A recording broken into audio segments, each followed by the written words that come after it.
Sa mga weapon fans, at lalo na sa mga nakafollow sa kanilang FB page, nakita nyo naman na meron silang bagong nilulutong bike frame. At ito yung Weapon Arctic na road bike. Pero, hindi naman yan yung pag-uusapan natin. Ang tatalakayin natin ngayon ay yung matagal na nilang produkto na pang road bike din. Yes, matagal na silang may road bike product. At ito ay yung 4 na road bike cranks. At yan ang tatalakayin natin ngayon din.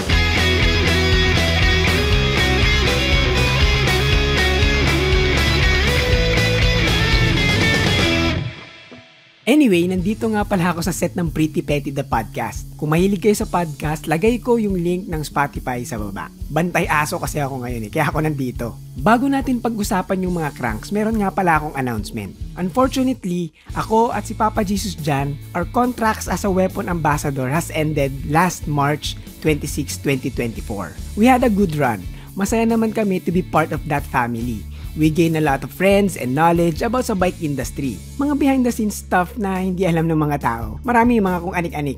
And we're very thankful to experience yung mga ganitong opportunity. Diba? Sino ba naman kami para maging ambassador ng isang brand? But at least, we get to experience that. Kumbaga, achievement unlock yun. Pero yun nga, lahat naman ay may hangganan. Pero contract is just a paper. Yung friendship will remain, gagamitin pa rin namin yung mga products nila. Sinasabi ko lang to para transparent tayo at alam nyo yung mga nangyayari sa amin ni Papa Jesus dyan.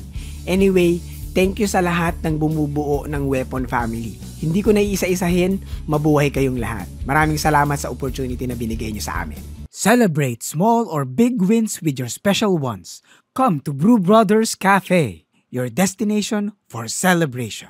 Okay, balik tayo sa topic natin. Ito ay mga road-specific crankset. Pwede sa gravel kung gravel talaga ang bike mo. Hindi yung MTB na ginawang gravel lang. Hindi to pang modern MTB. Malalaman nyo kung bakit. Basta, panoorin nyo lang ang video na ito. So pag nag-purchase ka, iisa lang naman yung itsura ng unboxing experience nito. From Jet to Omega. Yung R180 kasi walang box, naka-plastic lang. Nandyan yung QR code, tago nyo yan for warranty purposes. At yung buong crank left and right side, yun lang yung nasa R180.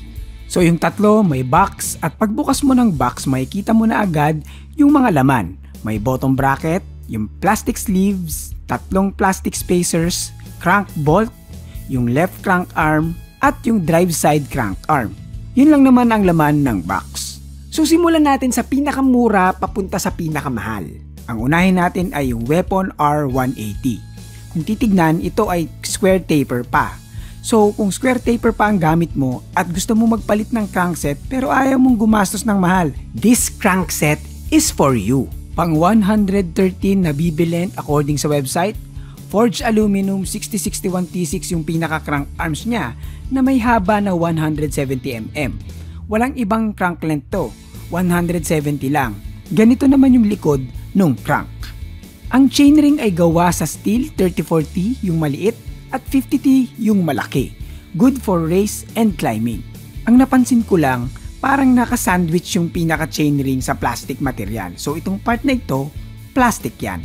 Yung front side at yung back side. Yung chainring niya ay removable. Pwede mong palitan yan sa kung anong gusto mong gear combination. Basta 110 BCD yung bibilin mong chainring na pang 5-arm na crankset. Ulitin ko, 110 BCD.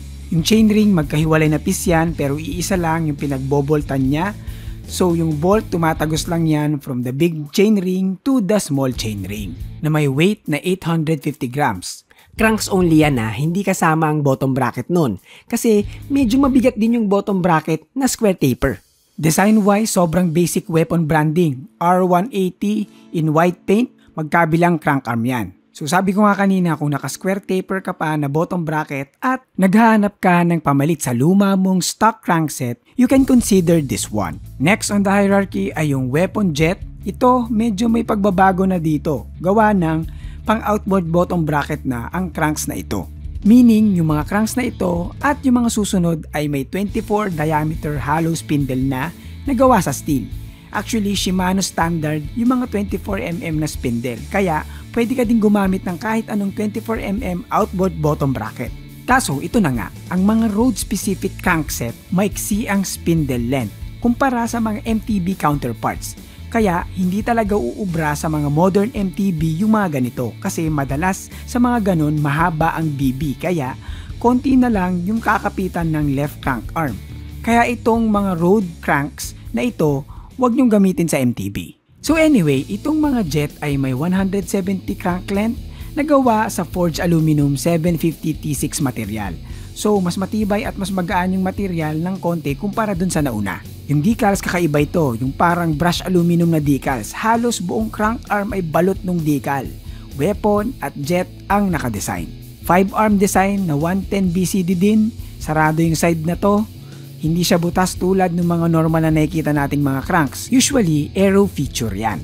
Ganito naman yung likod ng mga crank arm. Chainring may 34T na maliit at 50T na malaki. Gawa sa aluminum 7075 CNC yung chainring na yan. Hiwalay din yan. So iisang bolt lang ang nagko-connect niyan sa arm from big chainring to small chainring. Yung design may jet, weapon at made for war decal. Tapos overall weight nito ay nasa 950 grams. Next natin ay yung weapon bullet 380. Ito na yung medyo nasa gitna ng hierarchy. 170mm crank arm length, forged aluminum din na 7075 T6 din ang material. Same yung decal na parang brushed aluminum yung design, weapon at bullet ang nakasulat.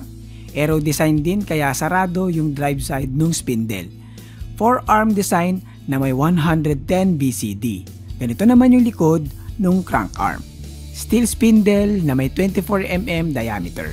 Yung chainring, 34T na maliit at 50T na malaki. Yan talaga yata ang gearing ng weapon. Kaya laging ganyan yung spec ng chainring nila. Gawa sa aluminum 7075 CNC yung chainring.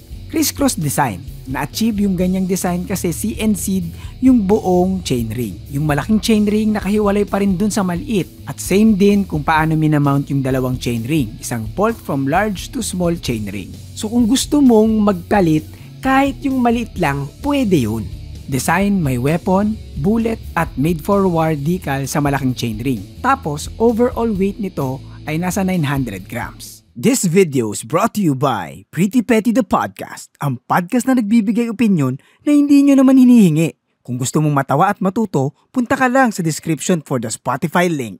So punta tayo sa last crank natin. Ito ay yung Omega 480. Ito yung pinakamahal sa apat. Siyempre, 170 crank arm length din.